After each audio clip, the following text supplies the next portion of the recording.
Hello, good morning, नमस्कार। एक बार फिर से आप सभी लोगों का इक्वेशंस आईएएस में स्वागत है। और जैसा कि आप स्क्रीन पे देख पा रहे होंगे कि टाइम एंड डिस्टेंस लिखा है, स्पीड, टाइम एंड डिस्टेंस। ठीक है, स्पीड नहीं लिखा है, टाइम एंड डिस्टेंस, टॉपिक वही है। आज हम जो इसमें करेंगे एक स्पेसिफिक टाइम के क्वेश्चन है। पहले मैं उसका बेसिक आपको बता देता हूं, ठीक है, और उसके बाद आपको ट्राई करने हैं। 2-3 क्वेश्चन मैं लेके आ रखा हूं, उनको भी सॉल्व करेंगे।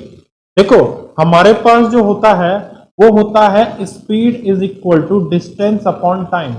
मतलब यहां पे जो स्पीड होती है डिस्टेंस और टाइम के रिलेशन में होगी। ठीक है, डिस्टेंस अपॉन टाइम। अब यहां पे मुझे करना क्या है, एक को कांस्टेंट लेना है और बाकी दो में देखना क्या रिलेशन बन रहा है। बात समझ गए? अगर मैं डिस्टेंस को कांस्टेंट लेता हूं, क्या लेता हूं, डिस्टेंस को कांस्टेंट लेता हूं, मतलब जिन दो घटनाओं की बात की जा रही है उनमें डिस्टेंस जो है, जो दूरी है, वो क्या है, कांस्टेंट है। बात समझे? अगर हमारे पास दो क्वेश्चन इस तरीके से हैं कि कोई बच्चा घर से स्कूल जा रहा है और स्कूल से घर जा रहा है, तो इस प्रकार की जो प्रॉब्लम होती है उसमें जो डिस्टेंस होती है दोनों कंडीशन में सेम होती है। मेरी बात समझ पा रहे हैं आप? अब यहां पे अगर मैं डिस्टेंस कांस्टेंट लेता हूं तो speed is inversely proportional to time आएगा कि नहीं आएगा? और इसका सीधा सा मतलब ये होता है कि जो रेशियो स्पीड का होगा, टाइम का रेशियो उसका पूरा का पूरा क्या होगा, अपोजिट होगा। ठीक है, 2 और 3 जो है मैं सिर्फ एग्जांपल के तौर पे लिख रहा हूं। अगर स्पीड का रेशियो 2:3 है तो टाइम क्या होगा, 3:2। ठीक, बात समझ गए आप? कोई दिक्कत तो नहीं। इसी के जैसे अगर हम नेक्स्ट करें, speed is equal to distance upon time में, अब की बारी अगर मैं टाइम को कांस्टेंट लेता हूं, क्या लेता हूं, टाइम को मैं कांस्टेंट ले लूं, तो हमारी जो स्पीड होगी डायरेक्टली प्रोपोर्शनल डिस्टेंस आएगी। ठीक है, डायरेक्टली प्रोपोर्शनल टू डिस्टेंस। इसका सीधा सा मतलब ये निकलता है कि जो स्पीड का रेशियो है वही रेशियो किसका है, डिस्टेंस का है। बात को समझ पा रहे हैं आप? तो स्पीड का रेशियो क्या होगा, डिस्टेंस का ही रेशियो। मतलब स्पीड जो है डिस्टेंस के डायरेक्टली प्रोपोर्शनल। जिस रेशियो में डिस्टेंस बढ़ेगा घटेगा, उसी रेशियो में स्पीड में भी क्या आएगा, चेंज आएगा। ठीक है, अभी हम डिस्टेंस को कांस्टेंट ले चुके हैं, टाइम को कांस्टेंट ले चुके हैं। अब की बारी अगर मैं स्पीड को कांस्टेंट लेता हूं तो एक बारी आप फॉर्मूला समझ लीजिए, distance speed is equal to distance upon time. थोड़ा सा मैं डिस्टेंस को टाइम की इसमें निकालता हूं, time is equal to speed upon, sorry, distance upon speed. अब की बारी अगर मैं स्पीड को कांस्टेंट लेता हूं, मतलब दो दूरी तय करनी है और दोनों में क्या है, स्पीड क्या है, सेम है, ये उसका सीधा सा मतलब है। तो यहाँ पे स्पीड कांस्टेंट लेने पे जो टाइम आएगा डायरेक्टली प्रोपोर्शनल डी आएगा, डिस्टेंस। या मैं इसको बोल सकता हूं कि distance is directly proportional time, दोनों चीजें सेम है। अब यहाँ पे सीधा सा मतलब ये है कि जो टाइम का रेशियो है भाई, वही रेशियो क्या हो जाएगा, डिस्टेंस का भी होगा।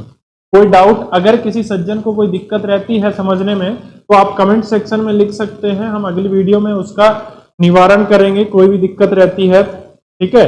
तो 2 और 3 का रेशियो टाइम का है, स्पीड कांस्टेंट है, तो जो डिस्टेंस का रेशियो आने वाला है वो भी 2-3 का ही आएगा। बात समझ में आ गई? कोई दिक्कत तो नहीं? तो थोड़ा प्रॉब्लम की तरफ चलते हैं और ये रहा आपके सामने पहला क्वेश्चन। ठीक है, 2 runner start running together for a certain distance, one of them, one at 6 km per hour and another at 10 km per hour. The former arrives 3/5 hours before the latter. The distance in kilometer is.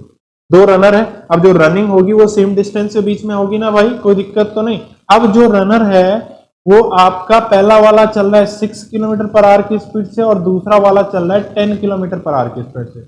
आपको पता चल गया running में same distance है, तो जो speed का ratio आने वाला है पहले और दूसरे का, वो आएगा 6 और 10। ठीक है, आप काट सकते हैं, आपकी इच्छा है, आप अपनी मर्जी के मालिक हैं। आप इसको 2 और 3 और 6 10 में भी कर सकते हैं।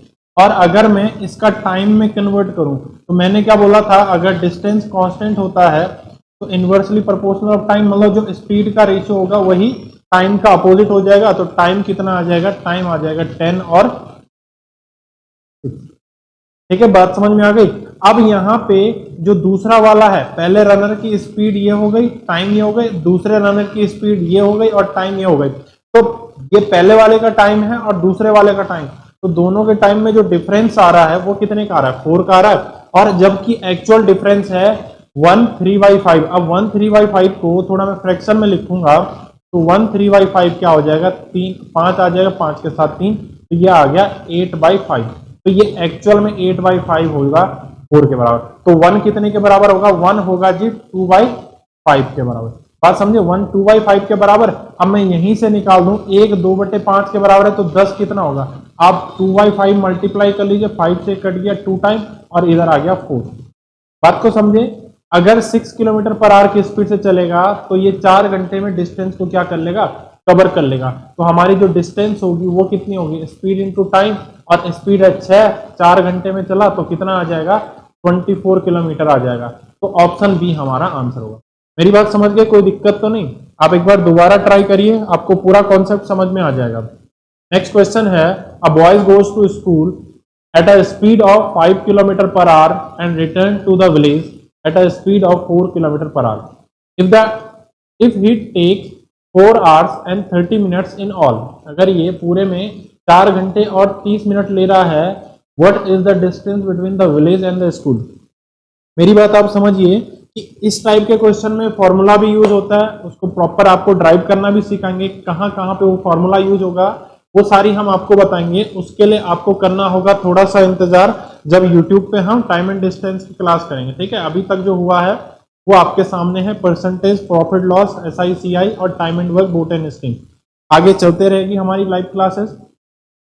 अब यहाँ पे जो है डिस्टेंस सेम है, डिस्टेंस में कोई दिक्कत नहीं। बच्चा एक बार घर से स्कूल जाएगा, दूसरी बार घर से